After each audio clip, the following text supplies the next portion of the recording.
Alright, my name's Daryl Cresswell, and I'm doing Unit 7 for American Military History. It's been said that necessity is the mother of invention, but oftentimes I believe that to be only partly true. If you look through history, you'll find that war and conquest is truly the mother of invention. As our country has gotten older and advanced, it's important to look into what has prompted these advancements. Unfortunately, it is often war that faces countries to develop new technology that can give them the competitive advantage over the opposition. There are many advances in technology during the American Civil War that came to fruition, and most of which were strictly weapons, but others such as transportation and communication definitely helped fuel the flow of resources in the war. Before the American Civil War, technology was subtle in nature. Changes were small, like lighter French muskets that were the preferred choice for the Continental Army due to its lighter weight and overall smaller ammunition size. At the time, most Continental soldiers brought their own muskets to war, which led to extreme variations.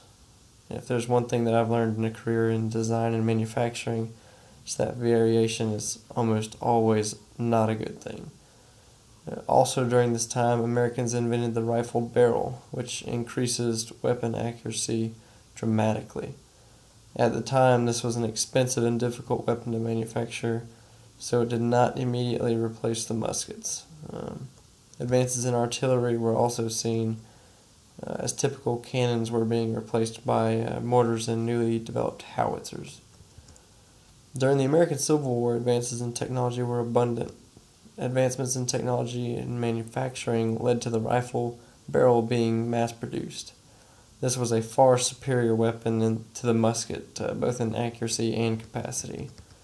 The musket only held one round at a time and could take minutes to reload, leaving the soldier vulnerable to attack, where the newly developed rifles were extremely accurate, held to multiple rounds, were reloadable within seconds.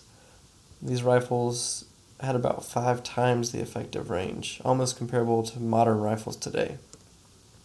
The cone-shaped lead bullet was also developed in this era, which also further increased accuracy. Repeater rifles were available only to northern troops, which gave them an extreme advantage. Advances in aviation led to the Union spies using hydrogen-filled balloons to float over the battlefields and collect reconnaissance information for their commanders. While the Union had their ironclad warships, the Confederates were no match head-on, so they developed the first submarine. The USS Hunley was 40 foot by 4 foot and had a crew of 8 men. The Hunley did manage to destroy one Union blockade warship, the Housatonic, but unfortunately the Hunley was also compromised in the process. This is a perfect example that with new technology there's a lot of unseen perils that need to be considered. Other advances were not strictly used for battle, but were used to help supply the war machine with resources and information. The railroad system is a perfect example, developed in the American Civil War.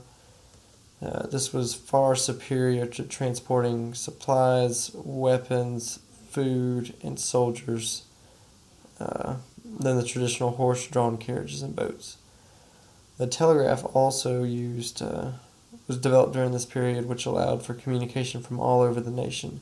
The president himself was able to speak with his commanders on the battlefield if he chose to do that. This new era of information technology provided an unprecedented level of strategy. You no longer relied solely on the minds of those presently on the battlefields to develop strategies for attacks and counterattacks. It's on a larger scale. This also led to commanders communicate with each other, informing of any new technology they saw on the battlefield or strategies that were used against them. One other notable advancement in technology was the first form of photography.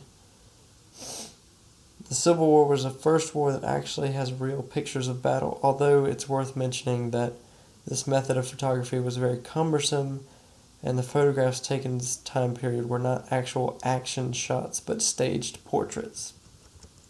In conclusion, the technological advances that were developed and implemented during this time period largely had the Civil War to thank. From weapons to transportation and communication, this period was remarkable when considering the ingenuity and creativity that was channeled into developing new innovations.